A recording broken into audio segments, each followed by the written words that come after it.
नमस्कार, आप देख रहे हैं न्यूज़ वन इंडिया। मैं हूं आपके साथ दीपिका ओझा। चलिए खबरों की शुरुआत करते हैं। आपको बता दें कि यूपी के 4 जिलों में आज जनसभा को संबोधित करेंगे गृह मंत्री अमित शाह। सिद्धार्थनगर, संत कबीर नगर में गृह मंत्री की जनसभा होगी। इसके अलावा अंबेडकर नगर और प्रतापगढ़ में भी जनसभा को संबोधित करेंगे।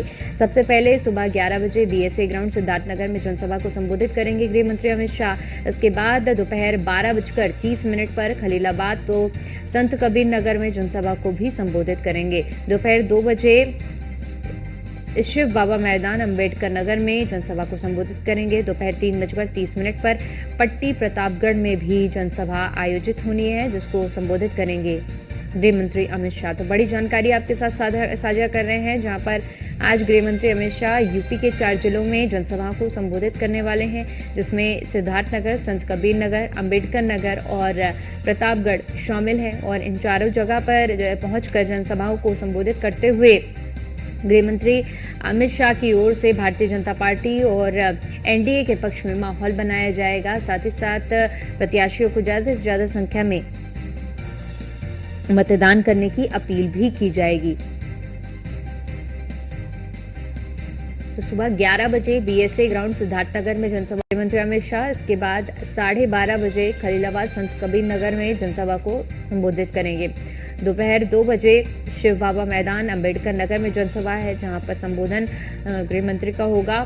फिर 3:30 पर प्रतापगढ़ में जनसभा आयोजित की जाएगी, जिसको संबोधित करेंगे गृह मंत्री अमित शाह। तो बड़ी जानकारी आपके साथ साझा कर रहे हैं, जहां पर आज 4 जिलों में चुनावी हुंकार भरते हुए गृह मंत्री अमित शाह नजर आएंगे। साथ ही साथ भारतीय जनता पार्टी और एनडीए प्रत्याशियों के पक्ष में माहौल बनाते हुए नजर आएंगे। तो अंबेडकर नगर, प्रतापगढ़, सिद्धार्थनगर, संत कबीर नगर, ये 4 जिले होने वाले हैं, जहां पर गृह मंत्री अमित शाह आज जनसभाओं को संबोधित करेंगे। क्योंकि देखिए, आखिरी 2 चरण का मतदान बचा हुआ है और इन दोनों ही चरण में भारतीय जनता पार्टी पूरी मजबूती के साथ, जिस तरह से अब तक प्रचार प्रसार कर भारतीय जनता पार्टी के पक्ष में माहौल बनाने का काम किया गया है, ठीक उसी तरह अब आखिरी के 2 चरणों में पुरजोर प्रयास किया जा रहा है और लगातार जनसभाओं को संबोधित भी किया जा रहा है।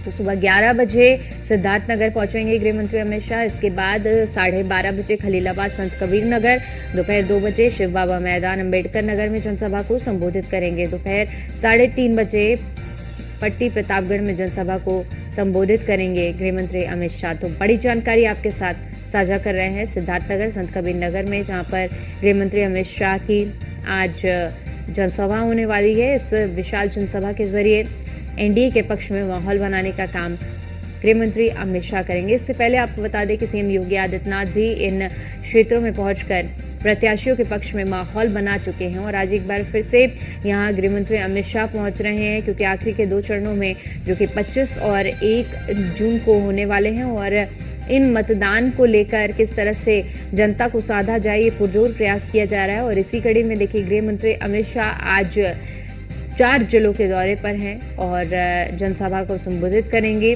और बीजेपी के पक्ष में माहौल बनाने का प्रयास किया जाएगा।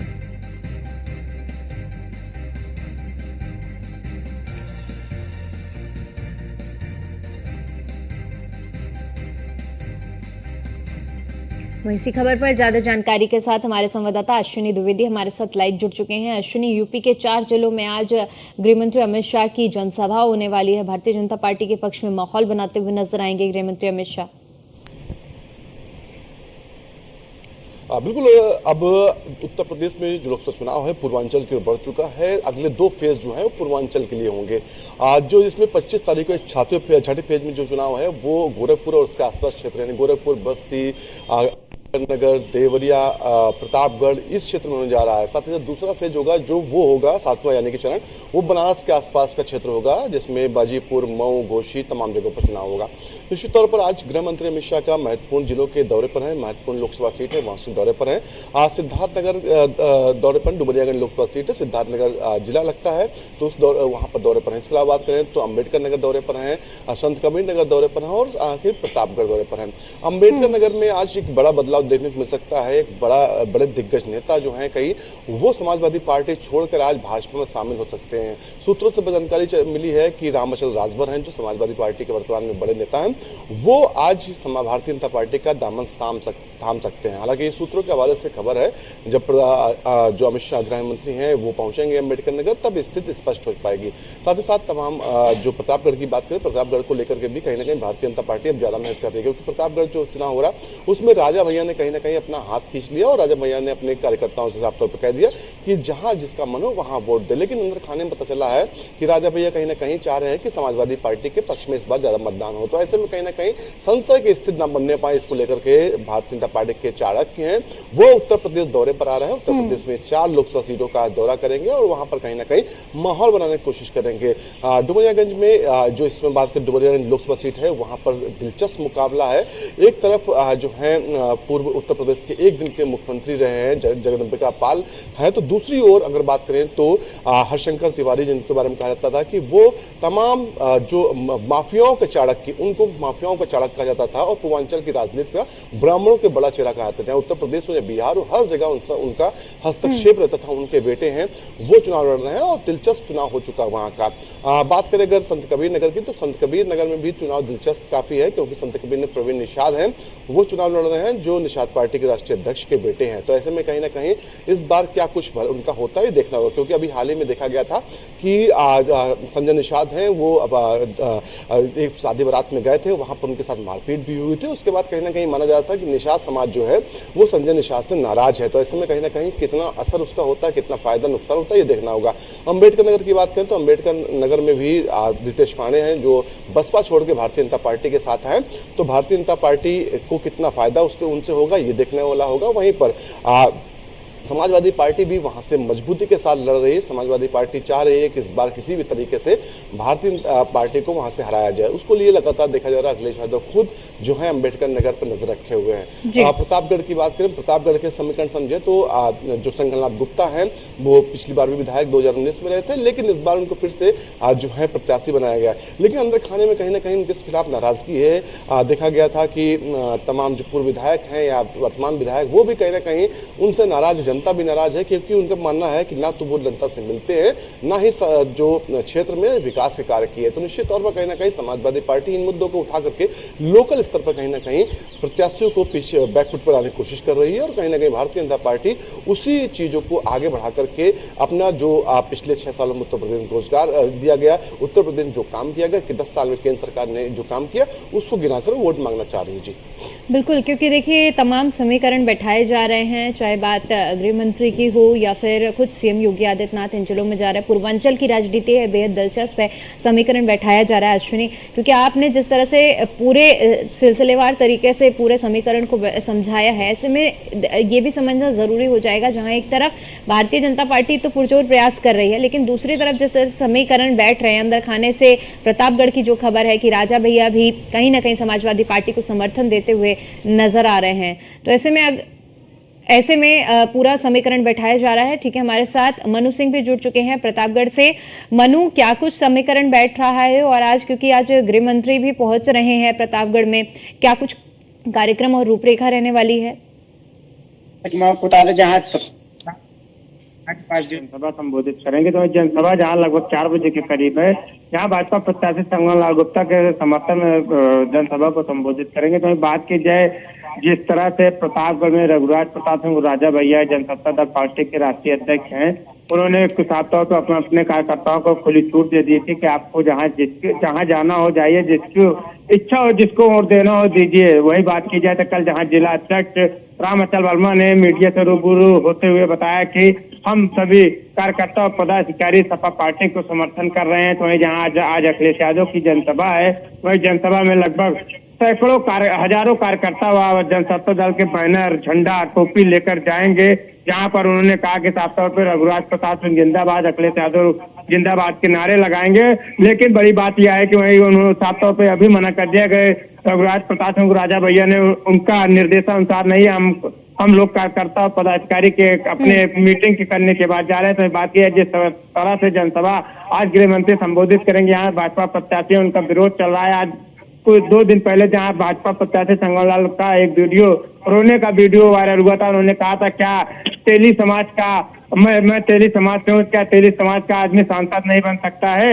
वहीं उन्होंने क्षत्रिय समाज पर तंज कसते हुए रोते हुए अनुप्रिया पटेल का जनसभा में रोते हुए उन्होंने साफ तौर पर क्षत्रिय समाज पर तंज कसा था। उसके बाद उनका वीडियो सोशल मीडिया पर वायरल हुआ। तो वहीं बात की जाए पूर्व विधायक भाजपा के धीरज ओझा, उन्होंने साफ तौर पे विरोध किया, भाजपा के प्रत्याशी का ही विरोध किया। उन्होंने कहा क्षत्रिय समाज पर जिस तरह से तंज कसा है, क्षत्रिय समाज क्या मतदान नहीं करता है, क्या इनको 5 साल के लिए सांसद नहीं बनाया था, क्या इनको 2 साल के लिए विधायक नहीं बनाया था। जी जी बिल्कुल, नाराजगी का दौर भी है और कहीं ना कहीं जनता को और कार्यकर्ताओं को साधने का प्रयास भी है। सद्दाम खान हमारे साथ सिद्धार्थनगर से जुड़ चुके हैं। सद्दाम, आज गृह मंत्री अमित शाह सिद्धार्थनगर पहुंच रहे हैं, ऐसे में क्या कुछ पूरा माहौल देखने को मिल रहा है इस वक्त समीकरण में, क्योंकि आज दौरा भी है, उससे पहले सीएम योगी आदित्यनाथ भी पहुंच चुके हैं। बिल्कुल, देखिए आपको बता दूं कि 6वें चुनाव के प्रचार का आज आखिरी दिन है। आज 6वें चुनाव के प्रचार थम जाएंगे। तमाम जो सियासी पार्टियां हैं वो वोटरों के साधने के लिए ताबड़तोड़ एक के बाद एक रैलियां और जनसभाएं कर रहे हैं। उसी क्रम में आज सिद्धार्थनगर जिले में जो है गृह मंत्री अमित शाह का 12:40 पे आगमन होगा और वो जो यहाँ से भाजपा के प्रत्याशी जगदम्बिका पाल जी हैं उनके पक्ष में वो एक विशाल जनसभा को संबोधित करेंगे और साथ ही साथ एक भारी, यानी ये कहा जाए कि 15,000 के करीब कुर्सियां लगाएगा और एक यह अनुमान लगाया जा रहा है कि अमित शाह की जो जनसभा होनी है इसमें करीब 30,000 के आसपास भीड़ आने की आशंका बताई जा रही। तो ऐसे में कहीं ना कहीं जो अमित शाह का ये आज सिद्धार्थनगर जिले का दौरा है ये बड़ा ही है माना जा रहा, क्योंकि अमित शाह जी जो है उनकी भाजपा के कार्यकर्ताओं और पदाधिकारियों पे अच्छी पकड़ है। तो यही वजह है कि आखिरी दिन यानी आज 6वें चरण के आखिरी दिन सिद्धार्थनगर जिले यानी लोकसभा डुमरियागंज में अमित शाह का ये दौरा माना जा रहा है। उनका ये दौरा बड़ा ही है माना जा रहा। कहीं ना कहीं जो यहाँ से बीजेपी के प्रत्याशी जगदम्बिका पाल जी हैं वो तीसरी बार मैदान में है और उनको लेकर कहीं ना कहीं जो भाजपा में भी कुछ ना कुछ नाराजगी है। तो अमित शाह के आने से जाहिर सी बात है जो पार्टी के कार्यकर्ताओं और पदाधिकारियों में नाराजगी है वो कहीं ना कहीं खत्म हो जाएगी। तो सिद्धार्थनगर जिले में दूसरी तरफ अगर बात करें तो भीष्म शंकर और कुशल तिवारी समाजवादी पार्टी इंडिया गठबंधन से प्रत्याशी हैं। सिद्धार्थनगर जिले में अगर वोटरों की बात करें तो सबसे ज्यादा माइनॉरिटी, ब्राह्मण और यादव वोटर्स हैं। तो यमुआई फैक्टर के बाद अखिलेश यादव ने ब्राह्मणों को साधने के लिए यहाँ से भीष्म शंकर कुशल तिवारी को प्रत्याशी बनाया। वहीं दूसरी तरफ अब भाजपा के पास जो है वो पिछड़े वोटरों को भाजपा साधने में जुटी है। किसी भी तरह से जो पिछड़े वोटर है उनको अपने पक्ष में लाया जाए। यही वजह कि आज अमित शाह जो है वो सिद्धार्थनगर जिले में आ रहे हैं और यहाँ पर एक विशाल जनसभा को संबोधित करेंगे और उसके बाद गृह मंत्री अमित शाह 1:40 के लिए अपने अगले कार्यक्रम के लिए रवाना हो जाएंगे। ठीक है अश्विनी, अगर पूर्वांचल की राजनीति की बात करें तो पूरे देश की राजनीति एक तरफ और पूर्वांचल की राजनीति एक तरफ, जहां पर पहले क्योंकि एमवाई फैक्टर हावी रहता था, माफिया राज का गढ़ कहा जाता था पूर्वांचल। इस बार के चुनाव में हालांकि जिस तरह से लगातार जिक्र किया जा रहा है कि पहला ऐसा चुनाव है, माफिया रहित चुनाव है, यहाँ इस बार ना एमवाई फैक्टर का जिक्र हो रहा है, समाजवादी पार्टी पीडीए का जिक्र कर रही है। कितना बदलाव देख रहे हैं पूर्वांचल के इस चुनाव में इस बार 2024 में? बिल्कुल, अगर बात करें पूर्वांचल की तो पूर्वांचल का चुनाव इस बार दिलचस्प है और कहीं ना कहीं इसको लेकर के सभी पार्टियां जो हैं वो अपने जोर शोर से ताकत लगा रही हैं, क्योंकि समझ से परे चुनाव हो रहा है। अभी हमारे सहयोगी हैं सिद्धार्थनगर से, उन्होंने बताया कि किस तरीके से वहां के जो फैक्टर्स थे डुमरियागंज लोकसभा सीट के वो बदल गए हैं। भाजपा ने ब्राह्मण प्रत्याशी उतारकर कहीं ना कहीं वहां का चुनावी माहौल बदल दिया है। तो सोचिए कि इस बार के चुनाव को समझ से परे हो रहा है, क्योंकि भारतीय जनता पार्टी ने तो पुरानी कैंडिडेट को फिर से कैंडिडेट बनाया है, लेकिन कहीं ना कहीं समाजवादी पार्टी ने एक बड़ा दांव दे खेला। हरशंकर तिवारी पूर्वांचल के ब्राह्मण नेता, बड़े नेता माने जाते थे और सिर्फ पूर्वांचल नहीं, उनका बिहार तक कहीं ना कहीं हस्तक्षेप था और उन्हीं के बेटे कुशल तिवारी हैं, उनको ही वहां से कैंडिडेट बनाया गया। और जो डुमरियागंज लोकसभा सीट है वो कहीं ना कहीं ब्राह्मण बाहुल सीट भी मानी जाती है। तो ऐसे में कहीं ना कहीं अगर ब्राह्मण का वोट कटता है, बंटवारा होता है वोटों में, तो निश्चित तौर पर कहीं ना कहीं भारतीय जनता पार्टी कैंडिडेट है जगदम्बिका पाल, उनके लिए समस्या खड़ी हो सकती है। साथ ही साथ पूर्वांचल की अन्य सीटों की बात करें, जहां देवरिया की सीट की बात करें या बलिया की सीट की बात करें, यहां पर भी चुनाव टफ माना जा रहा है। इस बार जो देवरिया सीट है वो कांग्रेस के हिस्से में है।